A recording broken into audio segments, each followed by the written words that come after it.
Bonjour, alors je viens vers vous aujourd'hui pour vous présenter un oracle qui est sorti déjà il y a un petit moment, mais je voulais d'abord me familiariser un peu avec. Avant de vous le présenter, je voulais lire le livre qui accompagne cet oracle, parce que vous allez voir, il est très très intéressant, passionnant, et surtout c'est un oracle très original. Mais comme toujours, donc la créatrice c'est Iris Céliнаc et elle nous sort toujours des oracles un peu hors du commun qui sortent des sentiers battus avec tout un univers. Et donc c'est bien sûr, vous devez vous douter, sa dernière création, le manoir des Élébores noirs. Alors, il arrive dans un petit pochon, toujours pareil, hein, avec cet œil. Voilà, là il est en velours. Vous avez dedans un petit stick, je ne sais plus comment on dit. Enfin bon, voilà, vous l'aurez compris, un autocollant. Donc voilà. Et puis, donc, les cartes.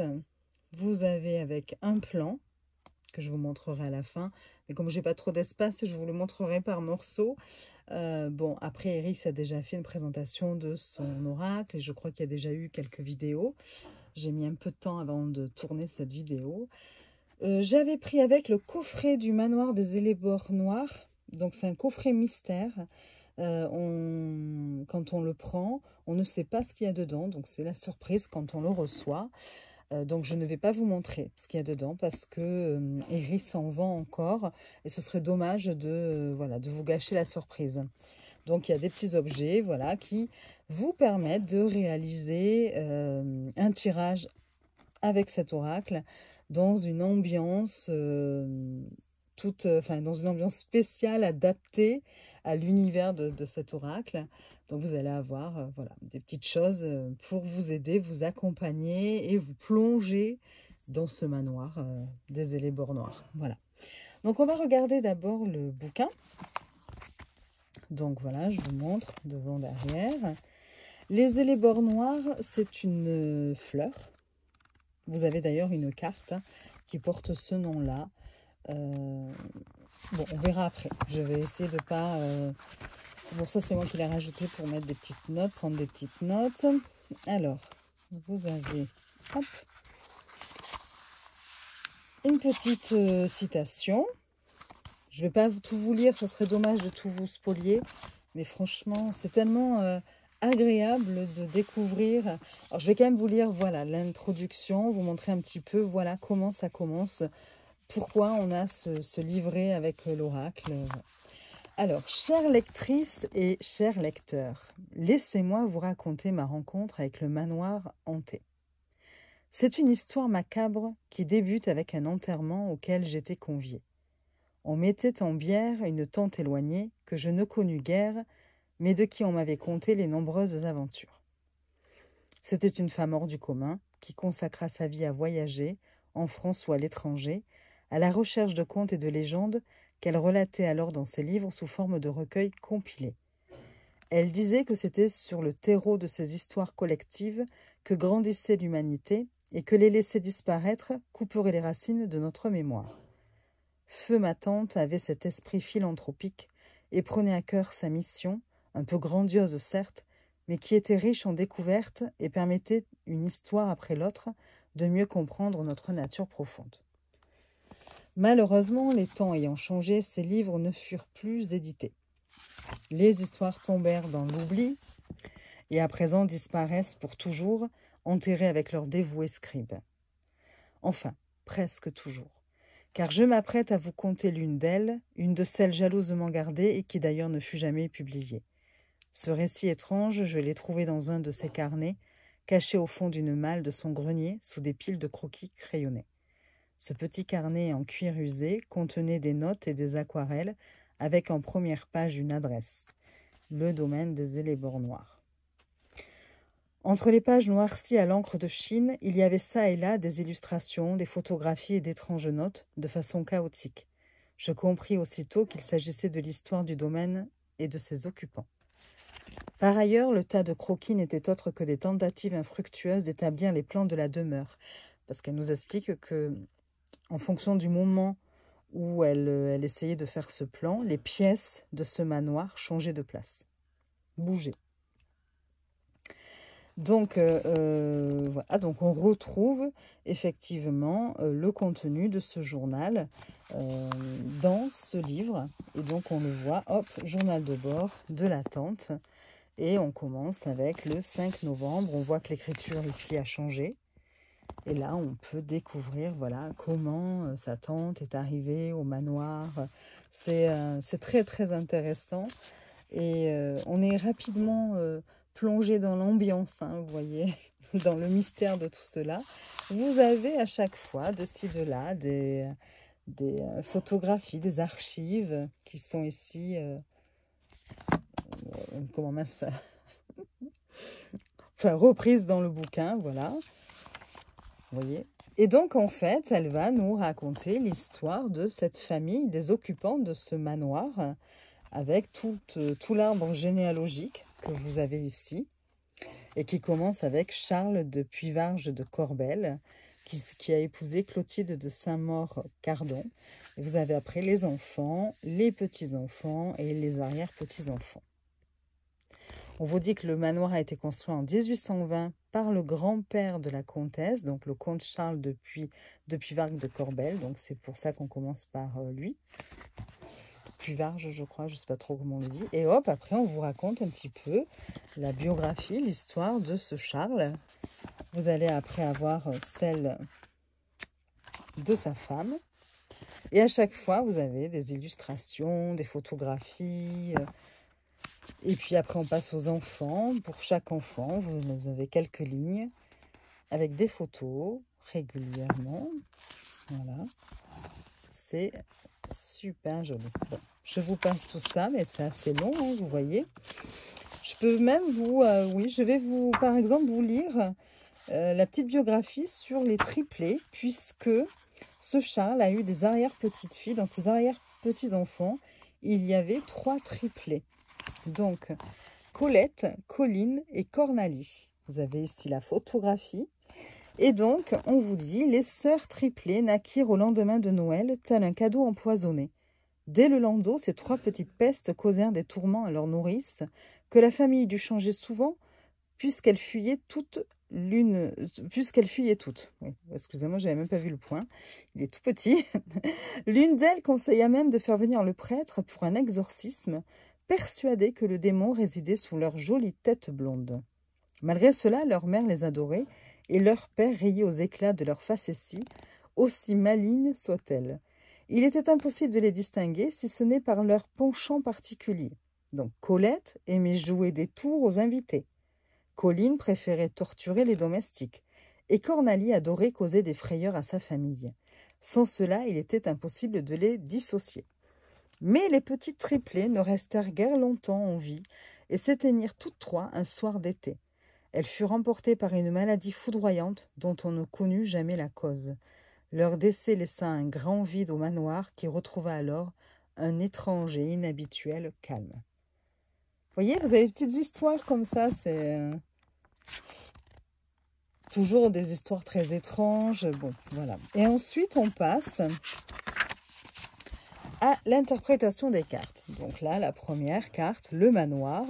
Vous allez avoir un long paragraphe, puis des mots-clés, des mots associés et les aspects négatifs. Donc on va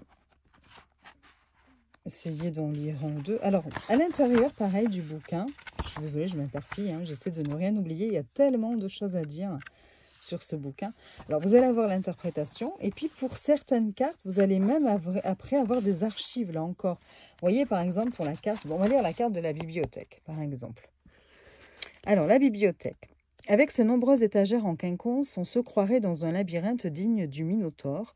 Il est même possible que l'architecte se soit inspiré de Dédale pour la construire.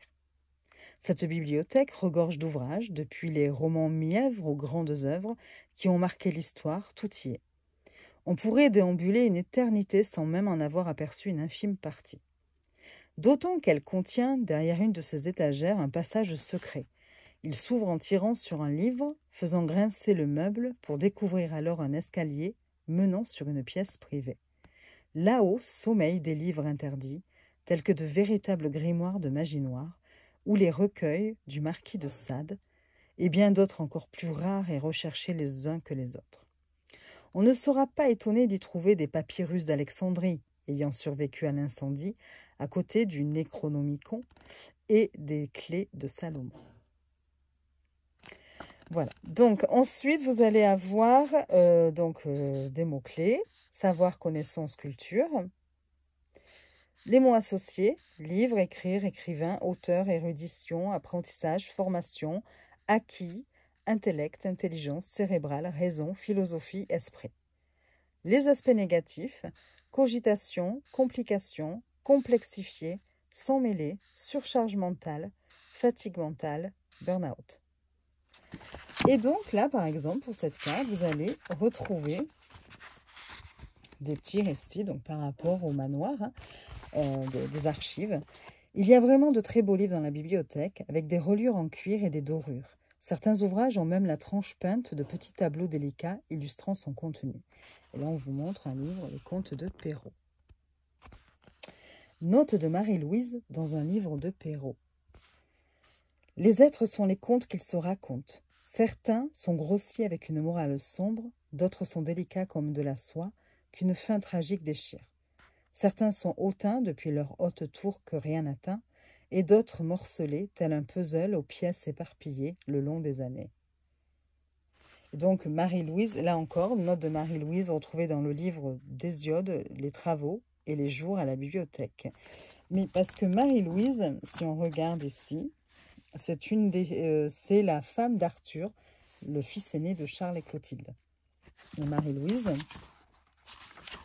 on va la retrouver. Alors attendez, ici, vous voyez, voilà Marie-Louise.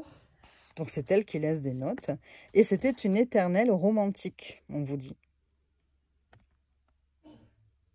Et elle adorait lire. Et on dit même qu'il fallut agrandir la bibliothèque pour soutenir tout le poids des ouvrages qu'elle lisait.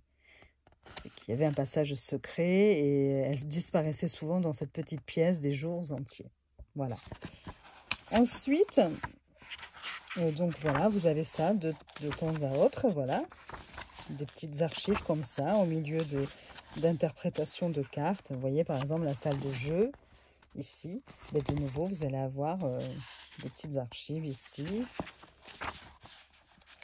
Ensuite, ici, vous avez un petit dépliant avec une lettre d'Anaïs qu'elle adresse à Edgar, qui était un ami, un amoureux imaginaire.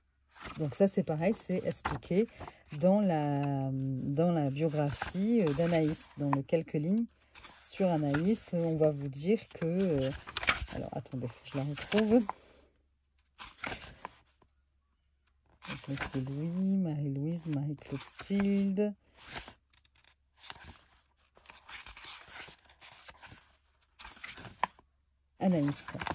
Anaïs qui est là, vous voyez, je vous la montre, qui était une jolie jeune femme dont le seul défaut était un excès de romantisme. Elle en hérita de sa grand-mère Marie-Louise, ainsi que son goût prononcé pour la lecture, en particulier pour les romans à l'eau de rose. Elle aimait tant ces histoires chimériques qu'elle s'y plongeait tout entière, au point de ne plus parvenir à distinguer le réel du fictif. Ainsi, elle s'inventa un ami imaginaire qu'elle prénomma Edgar. Elle lui écrira souvent, comme s'il était bien réel. Gare à celui qui tentait de la ramener à la raison, car alors sa douceur laissait place à sa furie. Elle se mettait à hurler telle une... attendez, j'arrive pas à la banshee. Et jetait sur l'imprudent tout ce qui lui tombait sous la main avec une violence inouïe d'une force insoupçonnée pour une aussi frêle figure. Donc c'est super sympa parce que du coup, hop, vous avez là une lettre qu'elle adressait à son amoureux imaginaire. Était-il vraiment imaginaire? Là est la question aussi, hein, avec l'ambiance qu'il y a dans le manoir et puis tous les phénomènes étranges, ces pièces qui bougent. Peut-être que c'est qu'elle voyait un esprit, vous voyez, bon voilà. Donc voilà, bon, comme vous pouvez le voir, ce livre est du coup très intéressant et puis parsemé de petites histoires étranges. Et c'est plutôt... voilà. Donc là, vous avez l'élébore noir, la carte de l'élébore noir. Et on vous dit, hop, ici, que c'est une fleur Et on vous dit que durant la veillée de Noël, la tradition voulait qu'on dépose 12 boutons d'élébore dans un peu d'eau. Les boutons représentaient chacun un mois de l'année.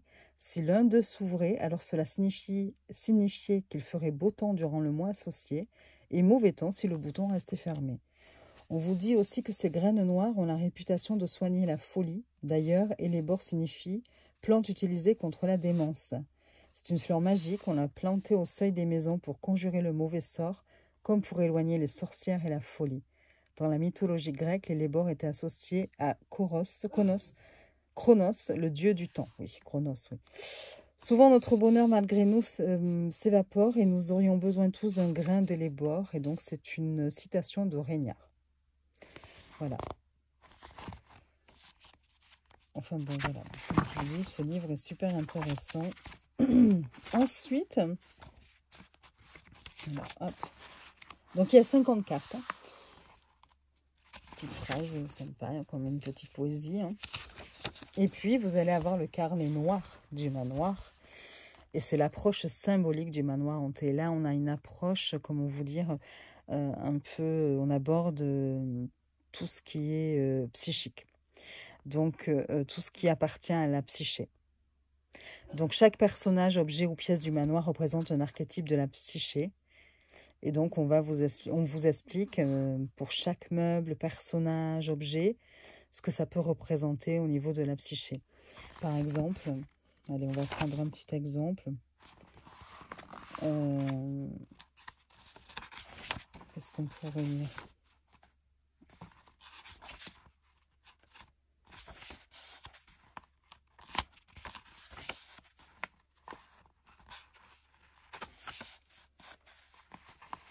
Allez, l'enfant.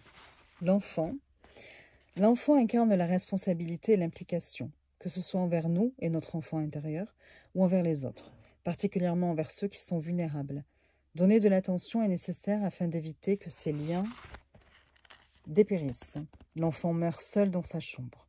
Tout lien, qu'il soit familial, amical, professionnel, public ou avec soi-même, implique une forme de responsabilité. Cela peut prendre la forme de temps passé ensemble, d'écoute attentive ou de répondre à certains besoins. Les relations sont toujours un partage et ne peuvent pas être à sens unique, sinon elles périclitent. Le fait que le petit garçon soit laissé seul dans la salle de jeu met en exergue le fait que la négligence ou le refus de responsabilité peut se cacher derrière des distractions ou la recherche constante de loisirs. Et vous avez ça pour voilà, chaque objet, chaque personnage. Ça vous ramène à une étude un petit peu de la psyché, vous voyez, une étude psychologique. Donc c'est super intéressant. Hein. Regardez, le miroir enchanté représente à la fois nos projections mentales et la sincérité que nous devons faire face à nous-mêmes et face aux autres. Ces projections voilent la réalité et nous empêchent de la voir telle qu'elle est, ce qui est parfois bien avantageux quand on préfère ne pas regarder les choses en face.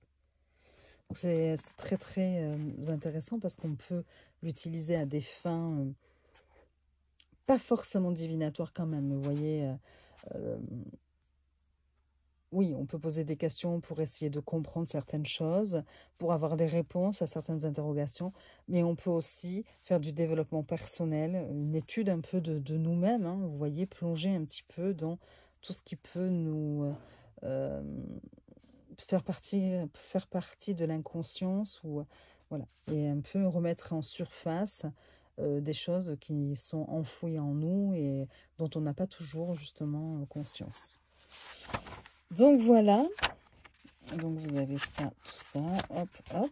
Puis après, donc ça c'est moi qui l'ai rajouté, vous avez des tirages. Alors c'est super sympa aussi parce que les tirages, évidemment, les titres correspondent justement à l'atmosphère de ce jeu. Donc vous avez le tirage des fantômes. Vous avez le tirage du vampire, le tirage de la tasse de porcelaine, le tirage de la poupée possédée. Et puis, vous avez tirage avec le plan. Donc là, vous avez 2 tirages de proposés. Et donc, le plan, je vous montre hop, comment il est fait. Mais je vous suggère dans ces cas-là de regarder sur la vidéo d'Iris. Hein, parce que moi, malheureusement, je n'ai pas beaucoup de place. En plus, je ne veux pas me l'abîmer. Mais bon, vous voyez, c'est un plan comme ça, de la maison. Donc voilà, là, vous avez qu'une petite partie. Hein. Il y en a aussi à gauche et à droite. Et vous avez tout un plan de la maison avec les pièces. Et vous allez pouvoir effectuer un tirage avec ce plan. Même deux. Il y a deux types de tirages. Donc c'est quand même peu commun, vous voyez. Alors attends. Hop, je voudrais me le replier correctement. Voilà. Voilà. Donc, je vais vous parler de ce tirage. Alors, vous avez le tirage. Donc, on vous explique que chaque pièce correspond à une catégorie. Exemple, le salon pour le domaine social, le boudoir pour le domaine intime, etc., etc. Pour les deux tirages suivants, on vous dit de séparer les cartes en 3 tas, parce que je vais vous dire après, effectivement, les cartes, les 50 cartes, sont divisées en 3 catégories. Vous avez les objets, les lieux et les spectres. Et donc là, on utilise le plan comme tapis de tirage, et vous avez le tirage de l'objet disparu. Bon, je ne vous lis pas tout, parce que sinon, il n'y a plus de surprise. Et le tirage du meurtre au manoir que j'ai effectué. J'ai pris mes petites notes, vous voyez.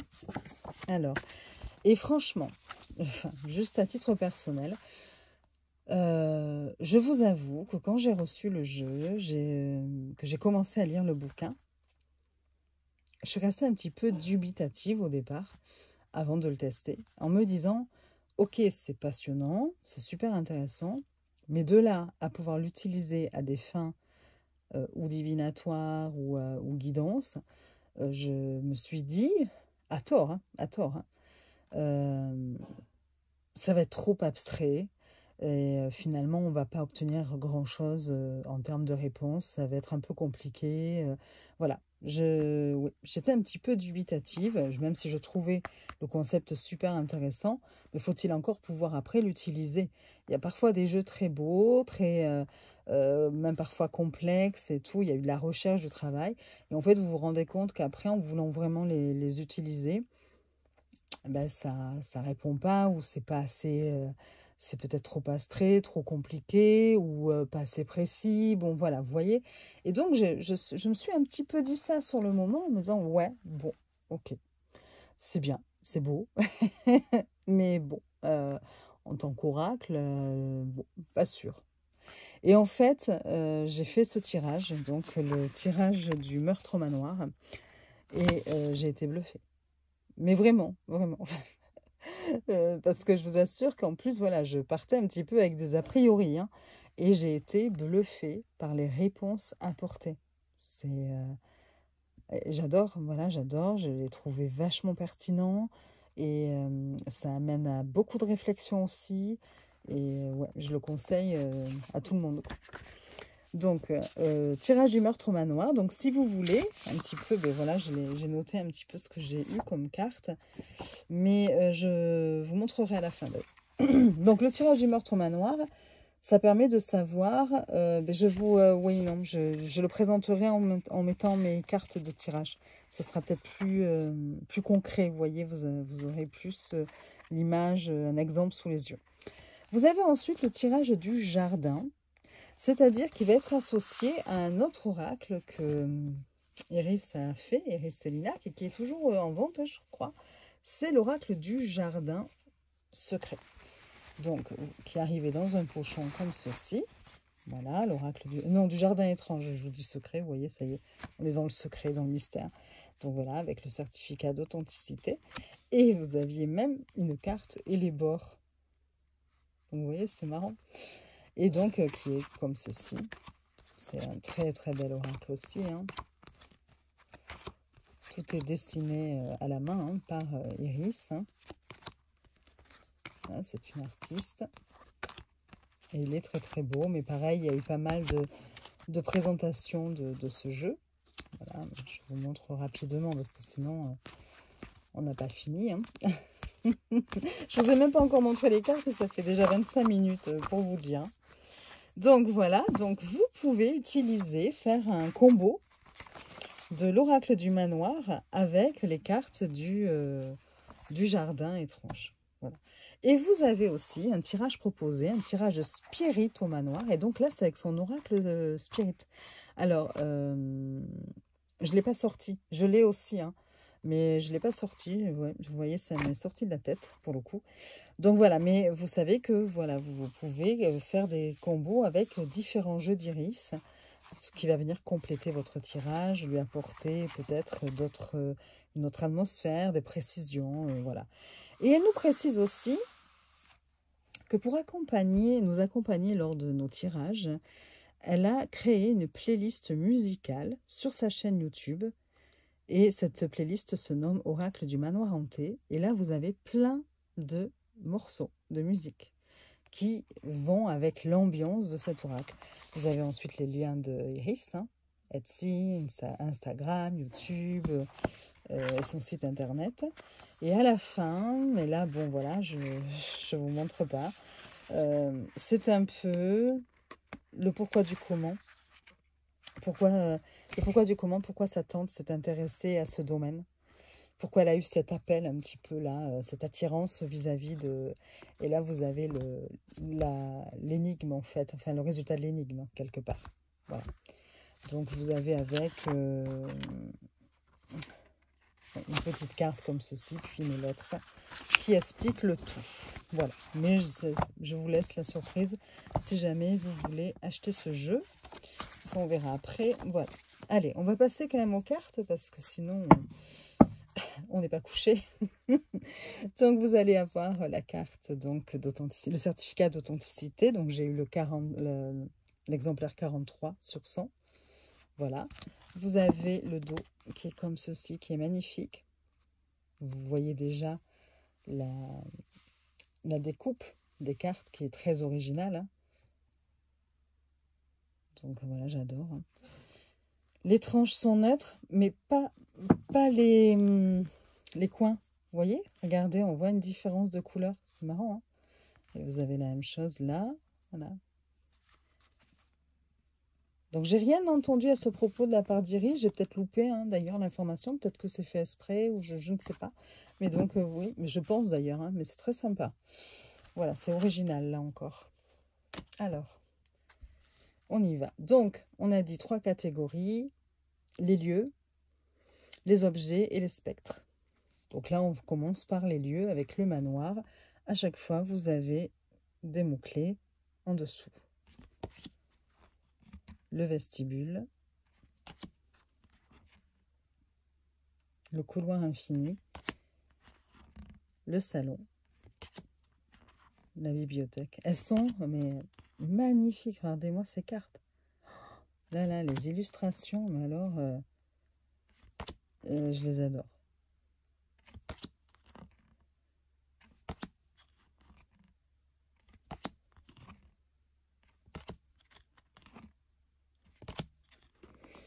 Le cabinet de curiosité. Je la mets de côté, vous verrez pourquoi. Tout à l'heure, par rapport au tirage que j'ai fait, pour vous le montrer. Le cimetière, là aussi, hein. Hop. La chapelle en ruine. Le lierre. Le piano en solo. Le meuble d'apothicaire. La chaise squelette. C'est vraiment original. Hein. Le bras chandelier. Les clés oubliées. La tasse de porcelaine. La fiole de poison. Le saphir maudit. Pareil, je la mets de côté.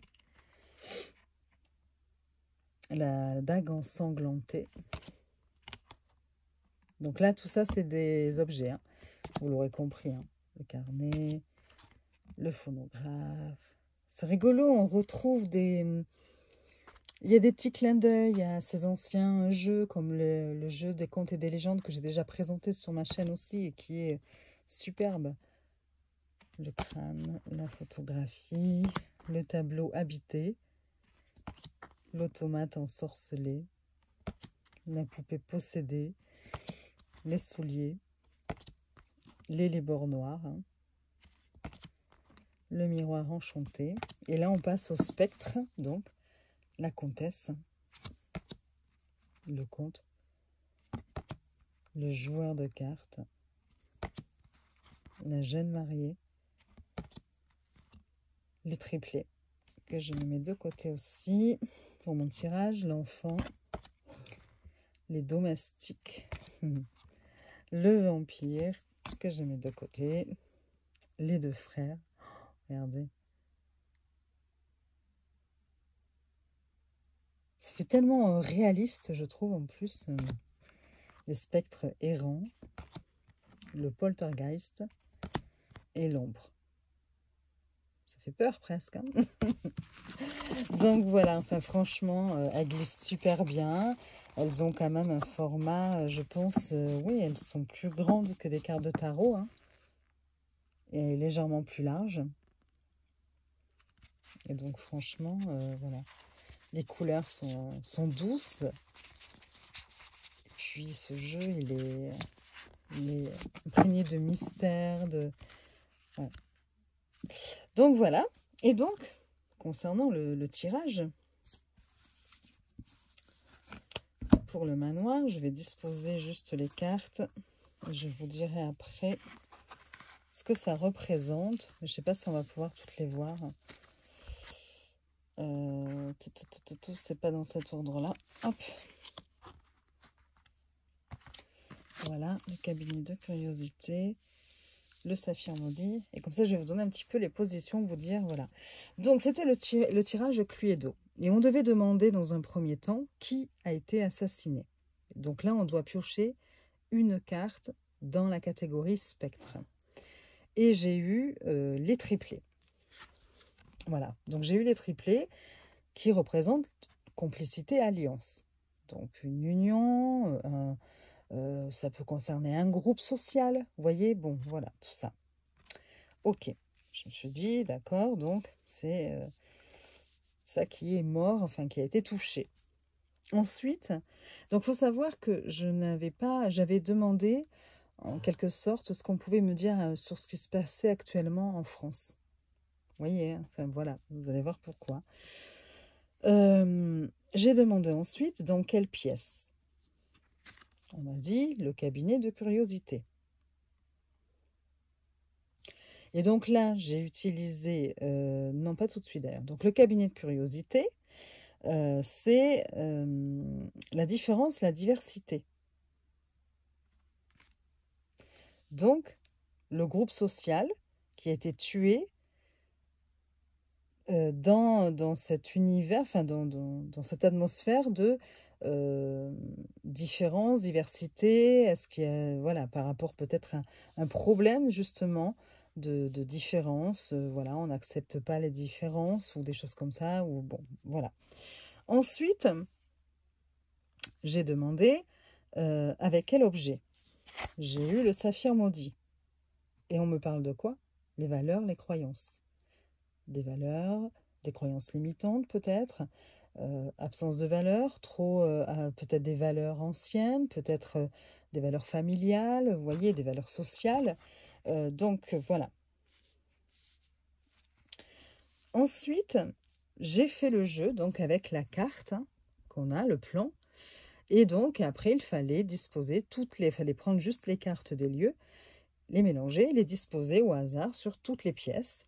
Et on devait rechercher où était le cabinet de curiosité. Donc j'avais remis évidemment cette carte dedans. Et là, j'ai retrouvé le cabinet de curiosité sur la pièce du cimetière. Sur la case, le cimetière, sur le plan. Et donc on me dit quoi? Qu'après, il y a le repos et l'apaisement qui sera retrouvé. Ce que j'ai oublié de vous dire aussi, c'est, voilà, vous voyez, j'ai brûlé les étapes. D'abord, il fallait demander qui est le suspect. Et le suspect, c'est avec les cartes spectres, j'ai eu le vampire. Donc, quelqu'un qui influence les gens, quelqu'un qui essaie de manipuler les gens. Donc, on se retrouve avec un groupe social, avec des problèmes de diversité, de différence. Donc, voilà, d'opposition, hein, un groupe social qui est atteint, une cohésion sociale qui est mise à mal, concernant des valeurs et des croyances, peut-être des croyances limitantes. Et tout ça, c'est généré par une personne qui use de son influence, qui cherche à séduire, à manipuler. Et on me dit ensuite, donc il a fallu après que comme je vous disais, que je redispose les cartes des lieux.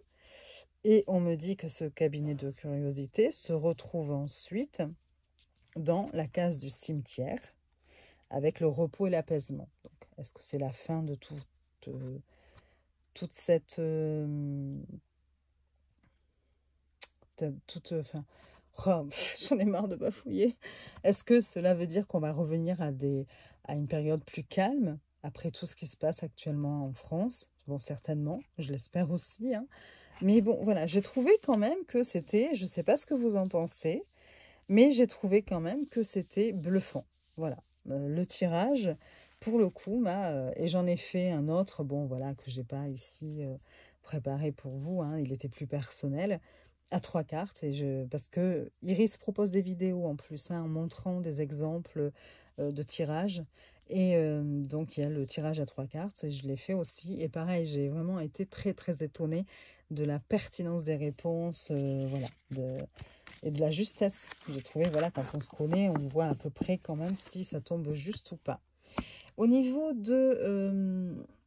comment mince, je vous aurais bien fait écouter.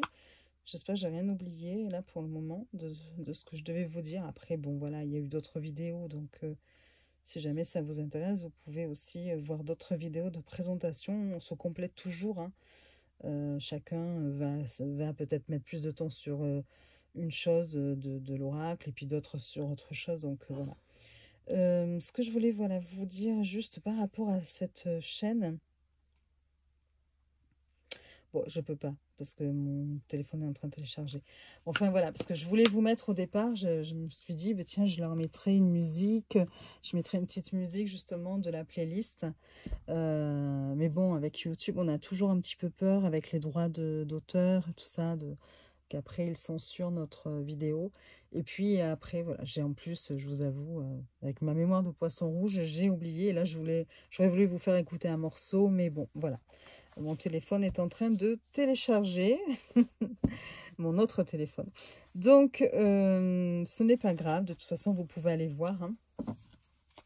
Et donc, vous voyez, si on doit associer, admettons, les cartes du jardin étrange avec celles du manoir, ben, je trouve qu'elles vont très très bien ensemble. Ça forme de très très jolis, un très joli combo, hein.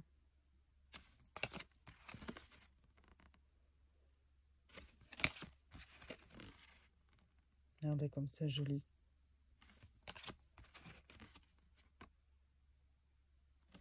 Je n'ai pas regardé si avec les contes et légendes, on pouvait aussi faire quelque chose. C'est pas impossible, hein.